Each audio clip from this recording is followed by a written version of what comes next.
Pinakamalalaking kontrobersiya sa showbiz. Bibigyang kasagutan na sa SNS. Romance, Mateo Guidicelli. Itutuloy na ba ang naudlot na panliligaw sa co-star na sa pelikulang si Sarah Geronimo? Wala, friends lang. And I'm just very happy and blessed to be working with her. I'm cherishing the moment. PBX housemate Johan Santos. Sinagot ang isyung spotted siyang may kadate na gay sa isang mall. Kasamang gay. Ang kasama ko lang gay naman na nakakasama ko yung manager ko. Yun lang naman yung sinasamahan ko sa mall kasi siya yung nakakaalam lang minsan ng mga pag-requirements ko. Sabi ko, ayun, kailangan ko ng ganito. Samahan mo ko o magpapasama ko sa kanya para bumili. Ayun ang alam ko nung kasama ko lang na gay pero iba dun, wala. Arnel Pineda, ibinalita ang malapit ang pagpapalabas ng documentary tungkol sa buhay niya. I believe Direct Ramona Diaz is planning to release it next week. All-male singing group na Voice Boys. Excited na makasama ang sikat na 80s group na The Rainmakers sa isang show titled Voices in the Rain. Hindi ko na naisip na makasama ko mga artist na hinahangaan ko lang dati. Kasi yung songs nila sobrang prominent sa mga kahit mga movie theme songs. Sa Feb 18 Voices in the Rain. Sama po namin yung Rainmakers, push kami Voice Boys. So sana po magkita-kita tayo doon. Mag-enjoy po tayong lahat, sigurado. Another Mets.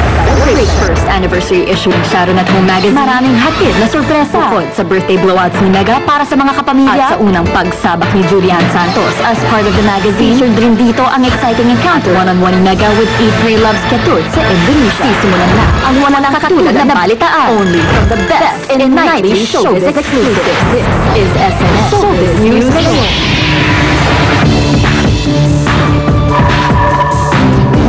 Bayan, nandito na ang Todo Bigay. Nandito na ang Todo Balita. This is SNN Showbiz News Ngayon.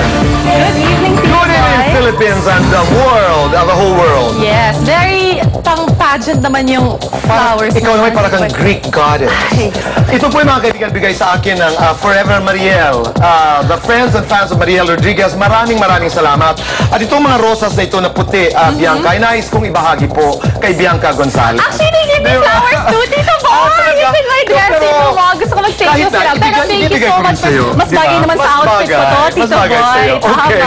It's a wonderful, lovely Thursday evening. Yes. At marami tayong mga balita. Umpisa na natin. Yes, Tito Boy. Okay.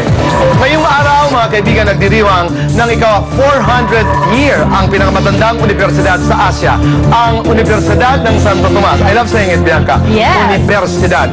UST, mabuhay po kayo at bilang bahagi ng kanilang grand celebration, isang Quattro Mondial Monument ang kanilang itinayo kung saan dalawa sa mga naging modelo, ang Kapamilya Stars and UST alumni na sina Piolo Pascual at Charlene Gonzalez. Nana.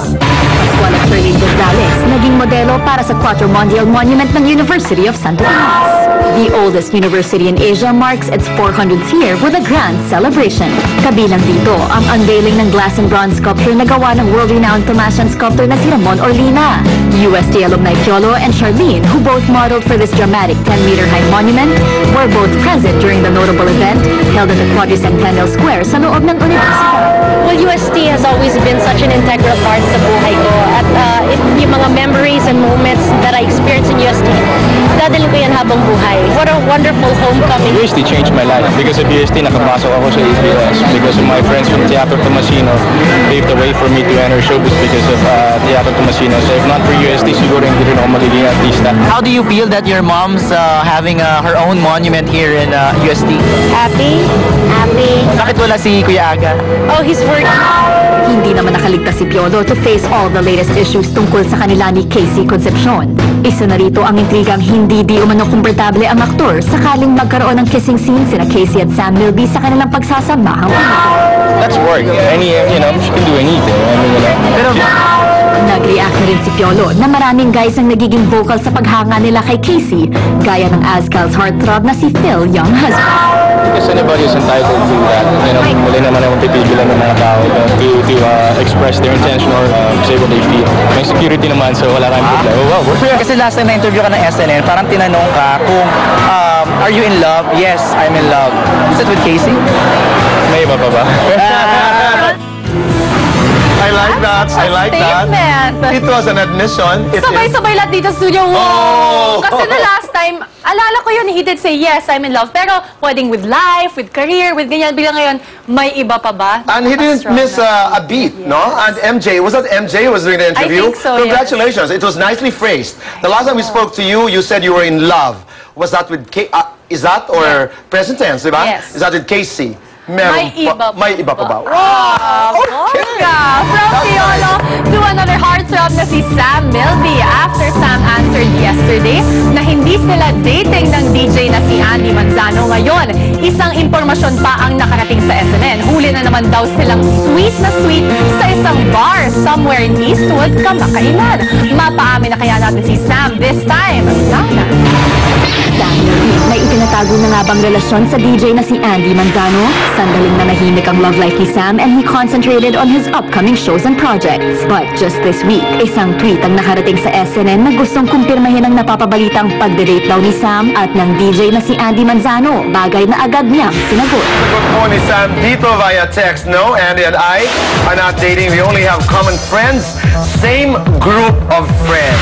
Sa kabila ng kanyang pagtanggi, isang panibagong impormasyon ang muling nakarating sa SNN. May nakakita umano kay Sam nakadate ang isang girl sa isang bar. Sweet raw ang dalawa while Sam was mixing music there. The girl was later identified as Andy Manzano herself. Maging ang ex-girlfriend niyang si Ann, nagbigay na rin ng reaksyon sa balitang pagde-date ni Sam at Andy. Walang issue. If he happens to be courting someone, I'd be more than happy.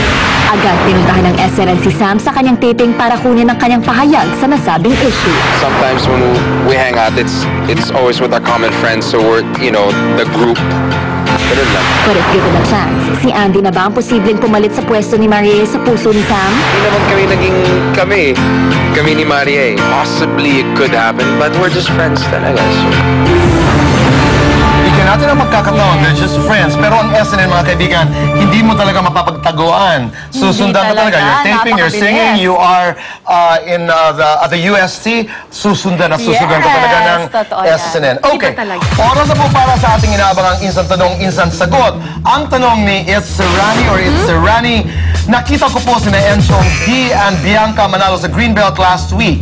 Bakit tinatago nila na sila na? Sayang, take na pala si Enchong. Napaka-loaded nung text niya. Anong tweet niya? Take ka na nga ba si Enchong? That is the question. Para di ka na masad, It's Serrani. Aalamin natin ang katotohanan sa tanong mo mula mismo kina Bianca at Enchong mamaya. Susunod, mga kaibigan, ka sa pinakabagong kapamilya teleserye na Mucha.